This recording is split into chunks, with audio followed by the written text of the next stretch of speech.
जहां हिजबुल्लाह के खिलाफ इजराइल का ऑपरेशन ऑल आउट लगातार जारी है। लेबनान की राजधानी बैरूत समेत हिजबुल्लाह के कई ठिकानों पर आईडीएफ ने हमला किया, जिसमें हिजबुल्लाह के 500 से ज्यादा लड़ाकों के मारे जाने की खबर है। अचानक हुई इस बमबारी और मिसाइल अटैक से हिजबुल्लाह के सामने अब अपना अस्तित्व बचाए रखने के लिए भी एक बड़ी चुनौती है। देखिए,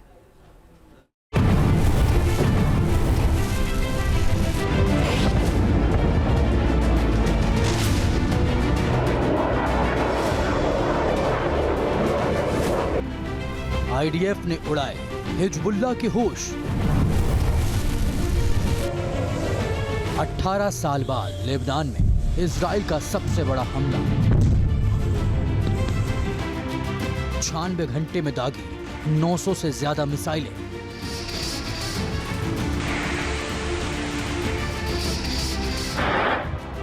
हिजबुल्लाह के 1600 से ज्यादा ठिकानों को किया तबाह।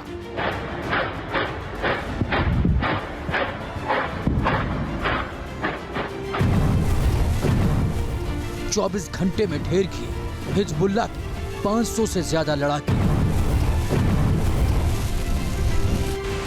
मिडिल ईस्ट में महाविनाश का सायरन।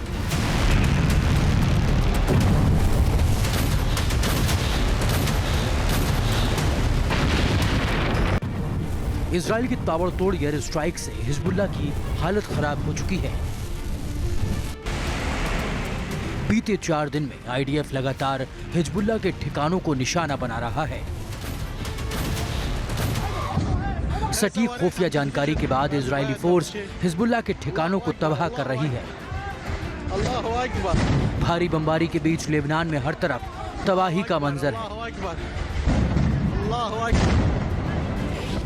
लेबनान में आतंक के खिलाफ इजराइल की इस घातक स्ट्राइक से पूरा मिडिल ईस्ट सहमा हुआ है। इन हमलों के बीच लेबनान में लोगों को तुरंत अपने घरों और इमारतों को छोड़ने की चेतावनी दे दी गई है। आसमान से लगातार बरस रहे बम हिजबुल्लाह को संभलने तक का मौका नहीं दे रहे। इजरायली हमले के बाद हिजबुल्लाह के ठिकाने जगह जगह आग की लपटों में घिरे नजर आ रहे हैं। इजराइल ने दक्षिण लेबनान से लेकर बैरूत तक फाइटर जेट्स के जरिए बमों की बौछार कर दी है।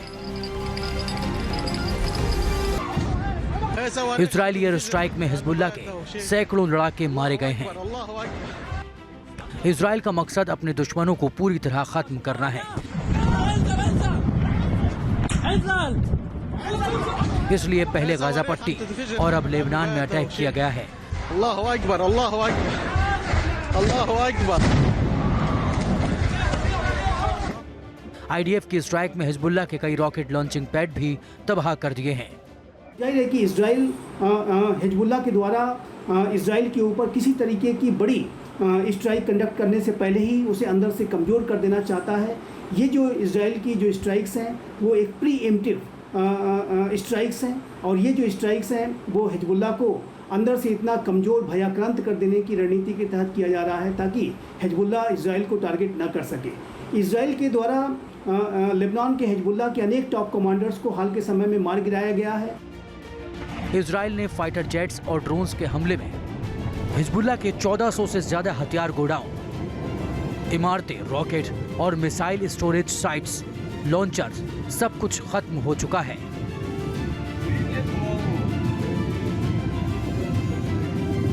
Based on precise intelligence, we conducted extensive strikes against Hezbollah terror targets in Lebanon that posed an imminent threat. The IDF struck 1,300 targets until now, including long-range cruise missiles, heavyweight rocket with 1,000 kilo warhead. This is the same type of rocket that was used in the Majd al-Shams attack that killed 12 innocent children. Israeli बम और गोले Hezbollah के ठिकानों पर काल बनकर गिर रहे हैं। ये तस्वीर लेबनान के बेका में हिजबुल्लाह के हथियार डिपो की है। इजरायली हमले के बाद पूरा इलाका तेज धमाकों से थर्रा उठा। जिस जगह हिजबुल्लाह ने अपना गोला, बारूद और हथियार छिपा कर रखे थे, वहां आग लग गई। और बम खुद ही फटने लगे। The IDF strikes today, we saw many secondary explosions, such as this. Behind every secondary explosions, there's a building containing deadly munitions, rockets and missiles, triggering such a reaction like you see here. It is likely that some of the casualties are from these secondary explosions.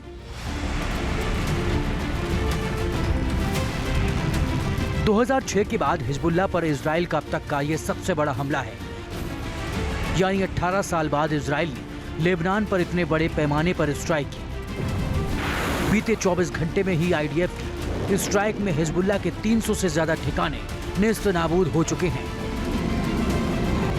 Beirut समेत Lebanon के जिन भी शहरों में Hezbollah के ठिकाने हैं, वहीं Israel लगातार बमबारी कर रहा है। इजरायली सेना ने हिजबुल्लाह के ठिकानों के करीब रहने वाले लोगों को तुरंत अपने घरों को छोड़ने की चेतावनी दी थी। लगातार हो रही बमबारी के बीच इजरायली पीएम नेतन्याहू ने लेबनान की जनता के नाम एक संदेश भी जारी किया है। I have a message for the people of Lebanon. Israel's war is not with you. It's with Hezbollah. For too long, Hezbollah has been using you as human shields. Times of Israel के मुताबिक IDF ने Hezbollah के top commander Ali कराकी के ठिकानों पर भी बमबारी की है। इसके साथ ही कई और आतंकियों को भी निशाना बनाया गया। आईडीएफ हिजबुल्लाह के 2 टॉप लीडर को पहले ही मार चुका है। इब्राहिम अकील शुक्रवार को एयर स्ट्राइक में मारा गया था। इससे पहले अगस्त में हिजबुल्लाह का चीफ कमांडर फुहाद शुकर भी मारा गया था। इजराइल के हमलों के बाद तबाही का दायरा इतना बढ़ गया कि पूरे दक्षिणी लेबनान में चीख पुकार मच गई। दावा किया जा रहा है कि हिजबुल्लाह के कई लड़ाके अंडरग्राउंड ठिकानों को छोड़कर भागने को मजबूर हो गए। आईडीएफ ने हिजबुल्लाह के ठिकानों पर मोसाद से मिले इनपुट के बाद हमले किए। इजरायली मीडिया में दावा किया जा रहा है कि मोसाद का इनपुट था कि हिजबुल्लाह 3DR मिसाइल से हमला करने वाला था। 3DR मिसाइल की रेंज 200 किलोमीटर है और 300 किलो विस्फोटक ले जाकर हमला करने में सक्षम है। यानी 21 से 22 सितंबर की रात को हमले के बाद 23 सितंबर की सुबह भी हिजबुल्लाह इजराइल के रिहायशी इलाकों पर हमले करके तबाही मचा देता, मगर वक्त रहते इजराइल ने पलटवार किया और हिजबुल्लाह अब करहा रहा है। इजराइल साफ कर चुका है कि ये हमले तब तक जारी रहेंगे जब तक हिजबुल्लाह का खात्मा नहीं हो जाता और उत्तरी इजराइल के लोग अपने घरों में वापस नहीं लौट जाते। अल्लाहु अकबर, अल्लाहु अकबर, अल्लाहु अकबर। इजराइल पूरी प्लानिंग के साथ अटैक कर रहा है। ऐसे में साफ है कि आने वाले दिनों में भी इसी तरह बम और बारूद बरसते रहेंगे। Team news nation. News nation अब व्हाट्सएप पर खबरों की ताजा अपडेट के लिए न्यूज़ नेशन के इस QR कोड को स्कैन करें